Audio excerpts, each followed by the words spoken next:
Flash Collection, le Pont des Chèvres, estampe de Louis Bacler d'Albe, 4e quart du XVIIIe siècle, eau-forte avec rehaut d'aquarelle sur papier verger.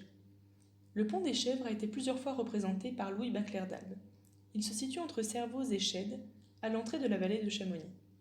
D'après Philippe-Xavier Lechevin qui raconte son voyage à Chamonix en 1810, publié en 1812, ce pont est ainsi nommé parce qu'il ne consiste qu'en 2 planches et que dans les grandes crues de larves causées par la fonte des neiges, il n'y a guère que des chèvres qui osent s'y exposer. En effet, le dessin de Bacler d'Albe rend très bien la précarité de sa structure. L'art de cet artiste est original dans le paysage artistique suisse et savoyard de cette époque. Français d'origine, il est très influencé par l'art du XVIIIe siècle, dont on sent encore les réminiscences dans ce tableau. Il représente ici une nature sauvage mais ordonnée, une nature idéalisée. Malgré tout, la représentation des mulets chargés prêts à traverser le pont donne à cette œuvre une touche de réalisme. Les mulets ont en effet joué un rôle essentiel dans le développement du tourisme dans la vallée de Chamonix dès la fin du XVIIIe siècle et plus particulièrement au XIXe siècle.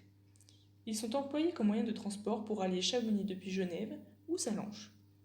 Les montures sont également utilisées pour aller en montagne.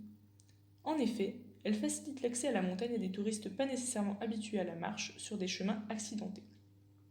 La course se fait accompagner d'un guide qui fournit aux clients les montures avec leurs équipements.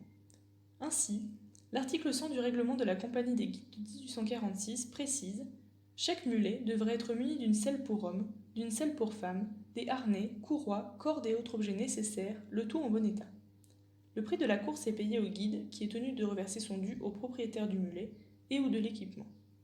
Le tarif varie selon la nature de la course. Promenade, excursion, course extraordinaire ou voyage.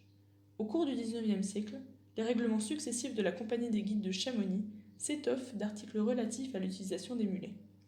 Cette pratique a ensuite progressivement disparu au cours du XXe siècle avec l'arrivée du train du Mont-en-Vert puis des téléphériques.